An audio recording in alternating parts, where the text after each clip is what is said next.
Shalom dan selamat malam Ibu Bapak dan Saudara sekalian, khususnya GKPA Penjernihan yang ada di rumah maupun di berbagai tempat yang menyaksikan program Renungan Malam hari ini. Firman Tuhan untuk kita terambil dari 1 Petrus 2 ayat 18 sampai 25. Namun sebelumnya kita berdoa. Kasih karunia dan damai sejahtera Allah yang melampaui segala akal dan pikiran manusia, itulah yang memenuhi dan memberkati hati dan pikiran saudara-saudara sekalian di dalam Kristus Yesus Tuhan kita pada saat merenungkan kebenaran firman-Nya. Amin. Nats firman Tuhan untuk kita terambil dari kitab surat 1 Petrus 2 ayat 18 sampai 25. Saya bacakan untuk kita. Hai kamu hamba-hamba, tunduklah dengan penuh ketakutan kepada Tuhanmu, bukan saja kepada yang baik dan peramah, tetapi juga kepada yang bengis. Sebab adalah kasih karunia jika seorang karena sadar akan kehendak Allah menanggung penderitaan yang tidak harus ia tanggung. Sebab dapatkah disebut pujian jika kamu menderita pukulan karena kamu berbuat dosa, tetapi jika kamu berbuat baik dan karena itu kamu harus menderita, maka itu adalah kasih karunia pada Allah. Sebab untuk itulah kamu dipanggil, karena Kristus pun telah menderita untuk kamu dan telah meninggalkan teladan bagimu, supaya kamu mengikuti jejaknya. Ia tidak berbuat dosa dan tipu tidak ada di dalam mulutnya. Ketika ia dicaci maki, ia tidak membalas dengan mencaci maki. Ketika ia menderita, ia tidak mengancam, tetapi ia menyerahkannya kepada Dia yang menghakimi dengan adil. Ia sendiri telah memikul dosa kita di dalam tubuhnya di kayu salib, supaya kita yang telah mati terhadap dosa hidup untuk kebenaran, dan oleh bilur-bilurnya kamu telah sembuh. Sebab dahulu kamu sesat seperti domba, tetapi sekarang kamu telah kembali kepada Gembala dan pemelihara jiwamu. Sampai sedemikian pembacaan firman Tuhan. Yang berbahagia adalah orang yang mendengarkan, merenungkan, serta melakukan firman Tuhan dalam kehidupannya sehari-hari. Amin. Ibu Bapak yang dikasihi oleh Tuhan Yesus Kristus, konteks nats firman Tuhan ini merupakan bagian pengajaran Rasul Petrus tentang penderitaan Yesus Kristus yang harus diterima serta dipahami sebagai teladan yang baik bagi setiap umat percaya dimanapun dan dalam keadaan apapun. Maka untuk itu kita akan merenungkan firman Tuhan ini dalam arahan tema menyadari dan memahami penderitaan Kristus sebagai teladan yang baik.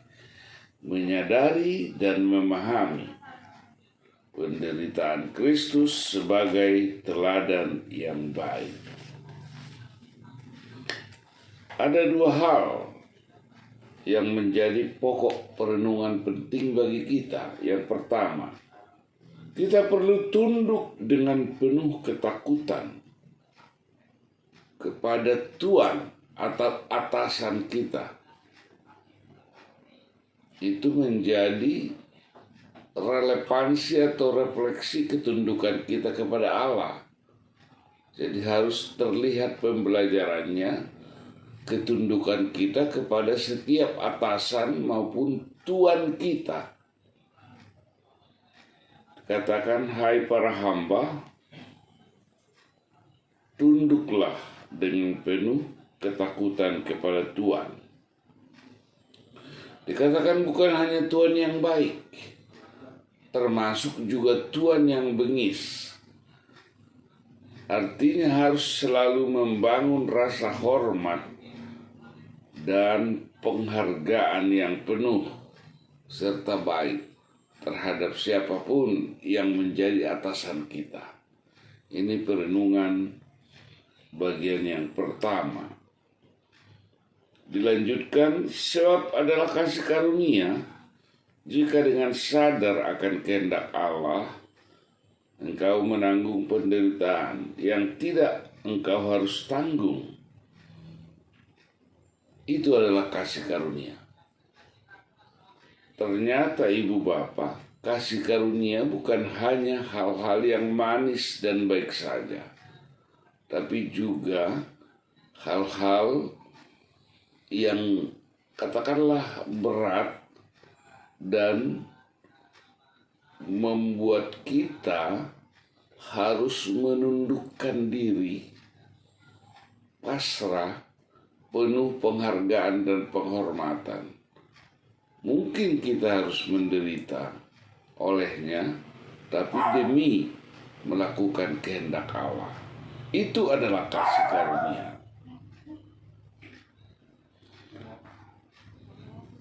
Harus diingat, derita yang dimaksud bukan karena berbuat dosa.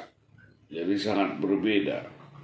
Kalaupun kita menderita atau mengalami kesulitan, tapi karena berbuat baik, artinya harus tetap dalam koridor mengikuti jejak Kristus. Itulah tiruan keteladanan kepada apa yang telah ditinggalkan atau dihidupi oleh Kristus, menjadi contoh teladan yang baik bagi kehidupan setiap umat Tuhan. Bagian yang kedua, tidak perlu membalas ketika disakiti. Ayat 23 sampai 25. Dikatakan ketika dicaci maki, maka tidak harus dibalas dengan caci maki. Ketika disakiti, tidak harus mengancam balik, tetapi menyerahkan diri secara penuh dan total kepada Allah yang menghakimi dunia dengan adil. Artinya proses penghakiman itu menjadi hak Tuhan. Tidak usah kita harus mendahului, menghakimi, atau katakanlah membalas hal-hal yang kurang baik. Tapi Tuhanlah yang melakukan itu. Itu adalah hak Tuhan, bukan hak kita. Kemudian lebih lanjut dikatakan kita perlu mengimani pikulan salib Kristus bertujuan untuk menghidupkan kita terhadap kematian akibat dosa dan menghidupkan kebenaran di dalam diri kita sebagai umat tebusan Kristus dari dosa dan mengembalikan kesesatan kita sebagai dombanya pada pemulihan dan penyehatan. Jadi kita dipulihkan dan disehatkan oleh Allah. Kristus telah tersalib, telah berkarya di Golgota demi menghidupkan kita dari segala kuasa dosa dan menghidupkan kebenaran dalam diri kita untuk bangkit dan mengembalikan nilai-nilai kesesaatan di dalam diri kita sebagai domba Allah kembali pada pemeliharaan jiwa kita oleh Kristus. Apa yang menjadi aplikasi bagi kita?